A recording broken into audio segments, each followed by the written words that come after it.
To gain, you must sacrifice something of equal value. That is alchemy's first law of equivalent exchange. This is why Burger King's 2 for $5 special does not make sense to Fayko here. I'm not even sure if the deal is still going on right now, but it's consuming him regardless. Oh hey, didn't see you there. Did you know Burger King's a crime against nature? Well, besides the obvious. Fullmetal Alchemist, not quite a household name, but a common and probably mandatory watch for most anime fans. First published in Monthly Shonen Gaigan in 2003, there is an interesting production history behind the initial conceptualization of the series. The creator Arakawa found a lot of interest in the system of alchemy, but found most of the texts about the fundamentals and rules for the science contradicted each other, so she found mostly inspiration in the philosophical ideas such as equivalent exchange, meaning if you sacrifice something you get something of equal value back. Hey.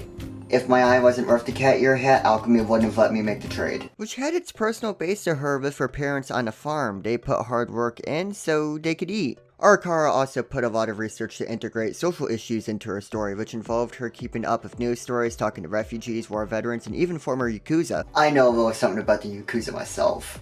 Basically, every note the story touches on was very intentional and well-researched, like family values, the European Industrial Revolution-like setting. Even when serialization began, there were major plot points already planned and even a vague idea of the ending, and other than that, the idea of having comedy being present very often was intentional, as she wanted the manga to continuously be entertaining. Not trying to say the series wasn't funny, but where the hell was the attempt to minimize the sad moments? But don't worry about spin-offs and other media, because there is plenty to cover here. We have two different anime series which we will talk about in a bit. Each have their own set of OVAs, a movie connected to them, Conqueror Shambhala, which serves as the ending in 2003 anime, and Sacred Star of Milos, which is just a Brotherhood movie. And I loved it. There were a number of video games such as Fullmetal Alchemist and a Broken Angel, Curse of a Crimson Elixir, and Kami no Sugu Shoujo, all for the PS2, and guess which one of them didn't make it to America? There were Japanese exclusive turn-based RPGs of Stray Rondo and Sonata of Memory on the Game Boy Advance. Basically, there are a lot of FMA games of varying quality. I didn't even mention the Smash Brothers clone. It's kind of wild that Square Enix owns this property, but some of these games weren't even developed by them, but I digress. One of the spin-off mediums I find the most interesting is the light novels. There is The Land of Sand, which got adapted into the original anime. There were novelizations of all three of the PS2 games mentioned, but while Broken Angel was written by Makoto Inoue,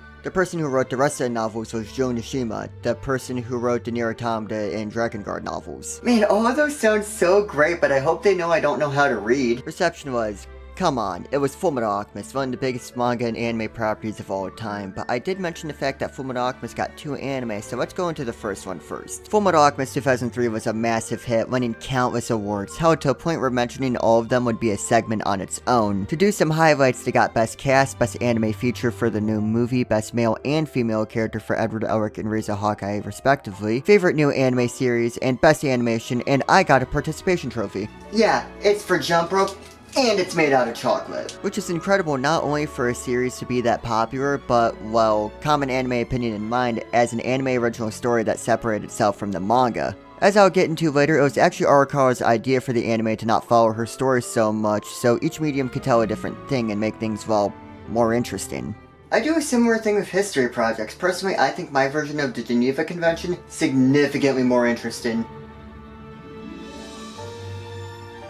Yeah, I cannot wait to meet Geneva. Do you actually think they came here? Brotherhood's no different when it comes to positive reception. It holds 100% on Rotten Tomatoes, being praised with its world building and themes. How it's even ranked #1 on my anime list, and it's honestly difficult to find someone who doesn't enjoy this to at least some extent. Critics and fans agree for once. I can't tell if hell is frozen over, or we're talking about Funny Metal Arm Man show. With that being said, let's get into the first chapter of the manga to see how it introduces the world. The very first page just asks so many questions that makes you want to see what the hell is going on. Like the question, do you still buy a pair of shoes or just one? I don't know if I'm allowed to make that joke. Trying to rush through this a bit because the chapters are pretty long. We get the power system of the series, alchemy, shown and displayed very naturally, showing how the science can repair and change how things work. It's very intriguing, but it leaves room for explanation. Welcome to Fayko's science class. I'm not quite a scientist myself, but I've watched Bill Nye the Science Guy for years. Basically, with the knowledge of how something works, you can morph it, repair it, and break it. I'm exceptionally good at that last one. The first chapter shows the unrivaled belief the main character Edward Elric has within alchemy, making it go against someone considered a messenger of God.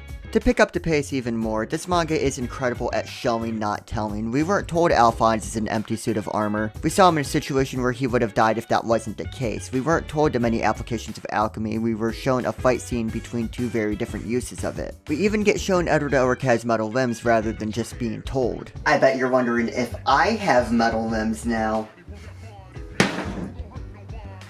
Nope.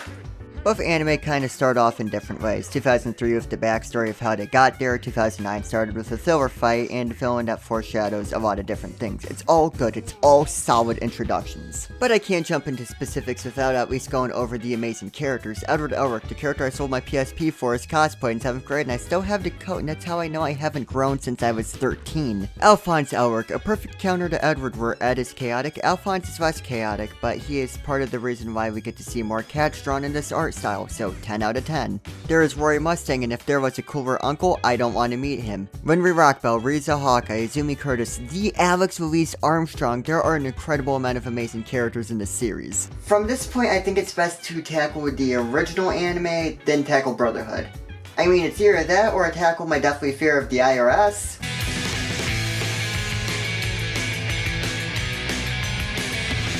The year was 2003, home of me being 4 years old and MySpace being launched. You can't have one without the other, am I right? But of course, this is the year the first Fullmetal Alchemist anime came out, and let me tell you, looking back at it, it is just oozing with classic charm, but it still holds up today for how fantastic the presentation is. I started watching anime in 2013, so I get to call it a classic without feeling old. Despite the entire premise of the Brotherhood treatment being the practice of giving the manga a more faithful adaptation, the mutual ground that Brotherhood and the original shared actually felt like the original did better. 2003 really took its time and lifted sections that felt like they were episodic, like the coal mining town and the entire arc involving Shell, Tucker, and Nina.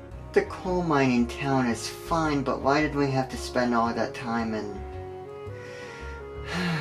It felt like it really took its time there, and that may be because there was less directly to adapt at the time, or maybe Brotherhood was trying to hurry to new content, but the original also just really added the adventure feeling that the early manga had. Man, being lost in the woods right now kind of reminds me of Fullmetal Alchemist. Honestly, my favorite part of the original, and honestly something I prefer over Brotherhood, is where the homunculi come from. In the series, there are antagonists that each represent one of the 7 deadly sins. They can regenerate, and they have some wild powers. In the original 2003 version, homunculi are born from when characters try to perform human transmutation. Instead of bringing your dead loved ones back to life, you basically create a creature that kind of looks like them, and I love that. It is fantastically used for story beats and plot twists. It's much more interesting to me personally than creatures just born from the main bad guy's desires. Now, where the show falls off for me is the fact that there are alternate versions of reality and people end up being isekai to World War II, and I guess it's an interesting idea. I don't like the amount of anime off the top of my head that implement World War II in some way.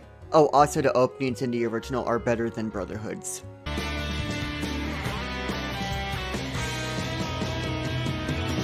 So this one's actually my personal favorite iteration of the series. Yeah, the original has some concepts that I really like, but when the two shows diverge, I typically have much more preference for Brotherhood. I feel like I could say that and exclusively mention the Brotherhood intermissions, and I would leave no room for arguments. Fullmetal Alchemist. Fullmetal Alchemist.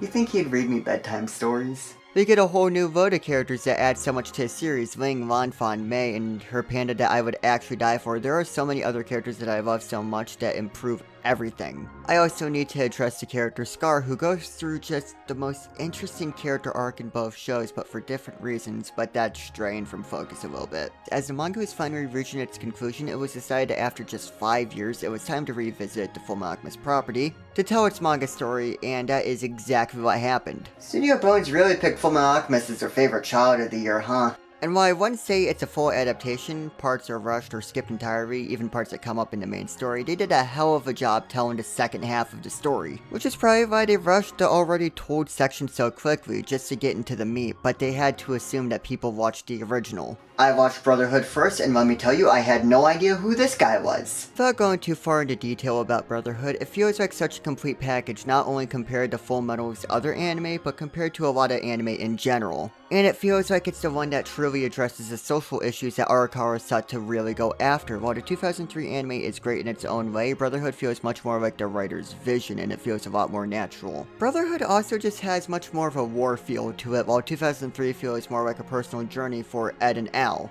Though the best way I could differentiate the two shows vaguely is Brotherhood feels a lot more shonen while the original feels pretty seinen. But while I have a huge preference for Brotherhood, both shows are absolute must-watches, and they are just so damn good. Fullmetal Alchemist changed the anime landscape and gave so many people a reason to go, "Son of a bitch, I like this stuff." And rightfully so. It's a platter of everything the anime medium has to offer: comedy, action, romance, power systems that make me pick up a science book, and you can be comfortable in that space with the high-quality content and DS games the series has to offer. The show is great and all, but you know what else is good? Check this out. All that took was trading my sense of direction. Where the f*** am I?